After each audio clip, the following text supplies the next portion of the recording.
Welcome, glorious rulers of misplaced buildings and questionable urban planning. Today, we're diving into the great buildings tier list. The one you didn't ask for, definitely don't agree with, and will 100% complain about in the comments. Let's not waste time, you've got a city to ruin. Here's what's actually worth building in Forge of Empires. S tier. If you don't have these, you're just playing SimCity on hard mode, where greatness lives, and you visit on weekends. The Ark. You know it, you fear it, you exploit it like a true spreadsheet warrior. This thing turns your Forge Point investments into a stock market pump and dump scheme, and you're both the broker and the beneficiary. It showers you with blueprints and guild goods like it's trying to buy your loyalty. Without it, you're the wide-eyed rookie showing up to swap threads with 2 FP in a dream. With it, you're the reason someone's GB just hit level 80 overnight. If you're not running Ark, you're not running anything. You're just politely observing other players getting rich. Chateau Frontenac, the ultimate scammer's delight. This GB takes every mindless quest, scout this sector, click this button, breathe air, and multiplies the rewards like it's laundering game currency. Coins, supplies, goods, medals, even diamonds. Boosted. Suddenly your lazy quest clicking becomes a passive income empire. Plus it throws you a pile of coins every 24 hours just in case you forgot you're rich. It's not pay to win, it's click to rule. Ideal for players who want to feel like elite hackers without actually learning anything. Alcatraz, basically a military sweatshop that runs 24/7. This thing coughs up troops faster than you can throw them into battle and forget their names. Pair it with rogues and you've got yourself an infinite meat shield generator, while your opponent sobs into their carefully rationed army. It's not a military strategy, it's an unethical cloning operation, and you're the tyrant in charge. Heads up, if you don't have any military buildings in your city, Alcatraz will politely do absolutely nothing.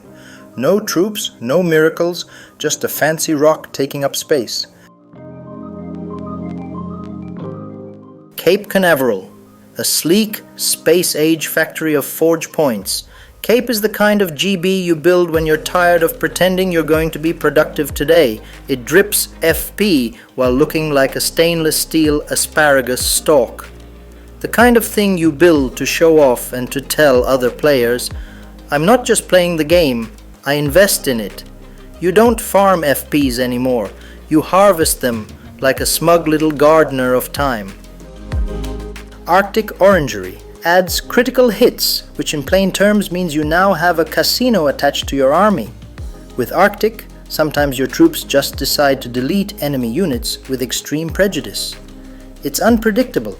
It's chaotic, it's glorious, and it's the only thing that makes the RNG gods even vaguely like you. Without this GB, your army plays fair, and who wants that? Terracotta Army. Finally, a GB that believes in equality. Everyone gets boosts, attack and defense buffs for your offensive army. Don't mind if I do, it's like slapping armor and steroids on your troops at the same time. With Terracotta, your warriors don't just show up to fight, they show up to ruin someone's year. This GB doesn't care if you're strategic, it just wants your troops to be jacked and angry. The Blue Galaxy. Ah yes, the dopamine machine.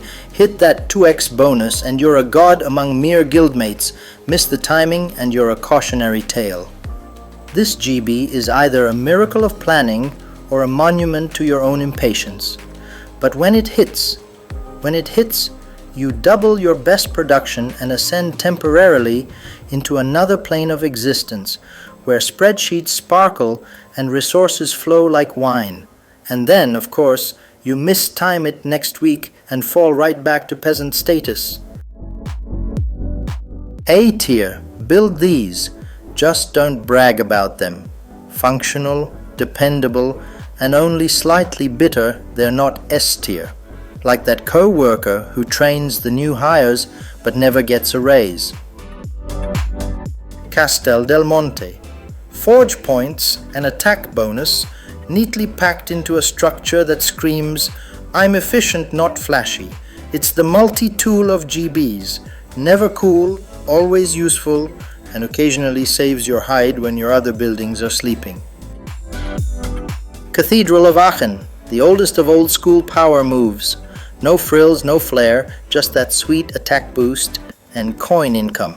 Like it's still 2014 and everyone's building this like it's a revolution.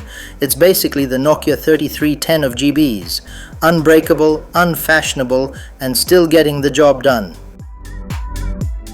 Himeji Castle.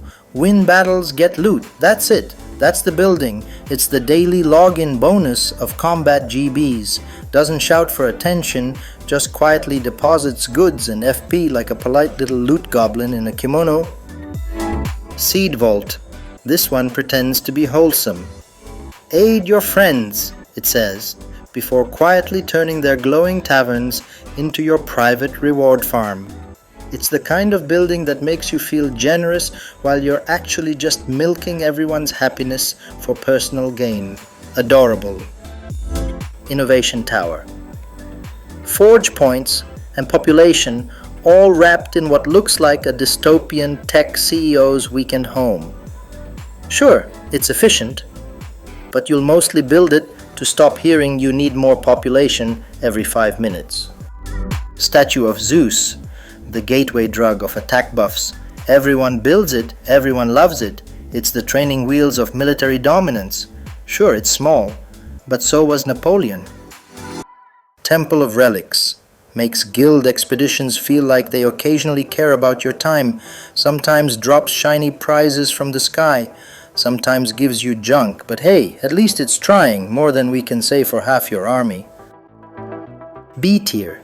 Maybe, if you're into that sort of thing. They do stuff, technically, but if someone says one of these is their favorite, you know they wear socks to the beach. Atomium gives support pool and guild goods, so technically useful in GVG, assuming you can find 3 living humans who still care about GVG.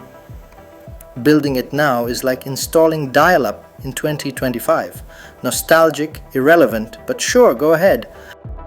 Observatory. Guild goods in a tiny footprint. It's the GB version of a highly functional office cubicle. Efficient, compact, a little sad. Still, every guild leader whispers thanks under their breath when you build it, or at least stops ignoring your messages. Hagia Sophia. Yes, it gives forge points. Yes, it gives happiness, but it also radiates midlife crisis in stone, the architectural equivalent of a man buying a convertible at 50. It peaked early and has been coasting ever since. Habitat. Massive population boost basically turns your city into a megachurch dormitory. Perfect if your layout looks like someone played Tetris blindfolded and now your people live in weird corners behind culture buildings. Rainforest Project boosts blueprint drop rate by a smidge, just enough to feel like it's doing something, not enough to actually prove it. It's the essential oils of great buildings. Some people swear by it, most of us just nod and smile. C tier. It works, barely, like a used scooter. You could do worse, but you could also do literally anything else. Capital.